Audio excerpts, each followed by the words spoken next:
Cockroach जनता party के बारे में जानना चाहते हैं, सबसे पहले एक क्रोनोलॉजी समझिए।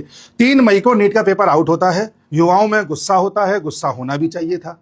13 मई को अरविंद केजरीवाल मीडिया के सामने आता है और कहता है कि जब बांग्लादेश और नेपाल जैसे देशों में जेंजीज आकर के तख्ता पलट कर सकते हैं, तो भारत में भी जेंजीज बड़े से बड़े मंत्री का पद छीन सकते हैं, वहां भी तख्ता पलट हो सकता है। 15 मई को हमारे चीफ जस्टिस ऑफ इंडिया बेरोजगार युवाओं को कॉकरोच से कंपेयर कर देते हैं, जो कि एक शर्मनाक बयान है।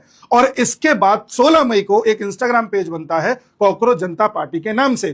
कायदे से यह बना था सीजीआई के बयान के खिलाफ, लेकिन विद द टाइम इसे बीजेपी के खिलाफ तैयार कर दिया जाता है और सरकार के खिलाफ युवाओं को खड़ा करने का एक कार्यक्रम चलाया जाता है।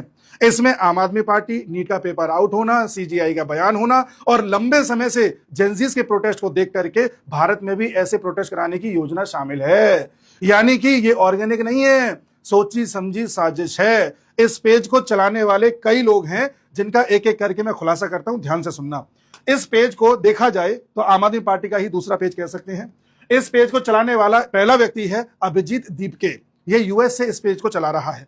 दूसरा व्यक्ति जो जुड़ा हुआ है वो है अर्पित शर्मा, आम आदमी पार्टी का है, आम आदमी पार्टी का ये भी रहा है। और तीसरा व्यक्ति जिसका डायरेक्टली हाथ नहीं है, इसको फॉलो किया जा रहा था, इसने दूसरा पेज बना रखा है, इसका नाम है नबील शेख।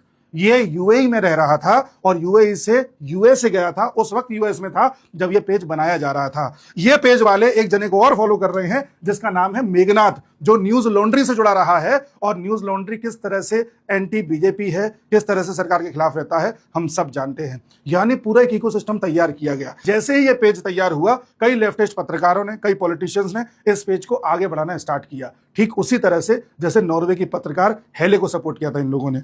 इसके बाद क्रोनोलॉजी और देखिए, ये जो अभिजीत दीप के नाम का व्यक्ति है, यूएस में रहता है, यूएस से अकाउंट को चला रहा है। इससे पहले ये आम आदमी पार्टी के साथ काम कर चुका है, जहां पर ये आम आदमी पार्टी का कम्युनिकेशन एडवाइजर था। आम आदमी पार्टी का एक तरीके से आईटी सेल को भी गाइड करता था कि किस तरह से नैरेटिव चलाना है। और उसके बाद यूएस चला गया था। इसके बाद इसी अभिजीत दीप के पर 2019 में एक एफआईआर भी हुई थी, क्योंकि ये एक फॉल्स न्यूज फैला रहा था, जिससे कश्मीर में हुर्रियत जैसा सेपरेटिज्म दोबारा से जन्म ले सके।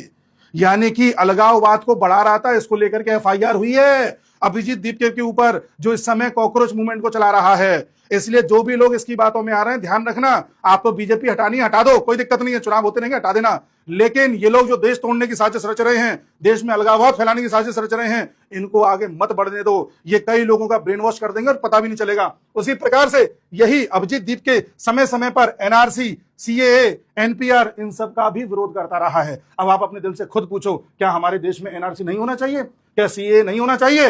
ये उसी जमात का हिस्सा है जो इन सब का आंदोलन चलाते हैं। उसी प्रकार से समय समय पर इसकी फोटो आम आदमी पार्टी के लीडर्स के साथ भी देखी गई है। कोई हवा में बात नहीं हो रही है। मनीष सिसोदिया के तो कसीदे पढ़ता है और मनीष सिसोदिया जेल जाकर के आए हैं, हम सब जानते हैं। उसी प्रकार से नबील शेख, जो दुबई में रहता है और जिस समय यह कॉकरोच जनता पार्टी का पेज बनाया गया था, इसे भी यूएस में देखा गया, इसने अपना दूसरा एक पेज बना लिया और पुराने पेज के सारे फोटो डिलीट कर दिए थे। उसी प्रकार से ये कॉकरोच जनता पार्टी वाले एक फॉर्म भरवा रहे हैं, जिसमें युवा इनकी बातों में आकर के फॉर्म भर के अपनी डिटेल्स इनको दे रहे हैं। ध्यान रखना, आप सबका डेटा इनके पास जा रहा है। इस डेटा का इस्तेमाल किया जाता है आपका ब्रेन वॉश करने के लिए, आपको मैनिपुलेट करने के लिए। और आने वाले समय में पंजाब में इलेक्शन होने वाले हैं और वहां इस डेटा का बहुत बड़ा काम लिया जाएगा। जब सरकार कोई नियम लेकर के आती है और आपसे डेटा मांगती है, तब तो आपको लगता है कि आपकी प्राइवेसी ब्रीच हो रही है, और यहां आप खुलेआम अपना डेटा किसी को दिए जा रहे हो। सोचो ये आपके साथ कितना बड़ा खिलवाड़ करेंगे। साथ ही ये अर्पित शर्मा समय समय पर भारत के जेंजीज को भड़काने का प्रयास करता रहा है। और अर्पित शर्मा के जो पिताजी हैं, वो किस तरह से आम आदमी पार्टी के सदस्य हैं, आपके सामने तस्वीर में जाहिर है। और ये अर्पित शर्मा एक टाइम पर कह रहा था कि नेपाल के यूथ ने कर दिया, अब इंडिया की बारी है। इस तरह से ये लोग भड़काऊ भाषण देते रहे हैं। इनको बस मौके की तलाश थी।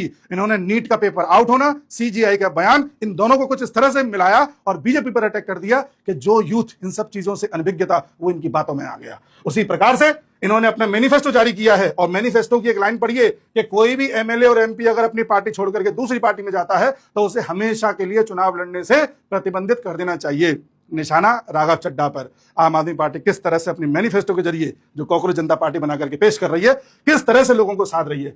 साथ में इन्होंने मैनिफेस्टो में यह भी कहा है कि बंगाल को मणिपुर नहीं बनने देंगे, बंगाल में जो हो रहा है वो ठीक नहीं है। मतलब जो अभी तक टीएमसी कर रही थी वो ठीक था, बीजेपी ने आकर के जो दवाई छिड़कना स्टार्ट किया है वो इन्हें बुरा लग रहा है। इनकी मंशा जाहिर है, इसीलिए ब्रेन वॉश होने से बचें। मैंने हर चीज विद प्रूफ शो करी है। अगर आपके पास प्रूफ है कि मैं गलत हूं, तो कमेंट सेक्शन में पेश करिए, अन्यथा इन लोगों से बचाइए हमारे देश को, ये कभी भी देश में आग लगा सकते हैं।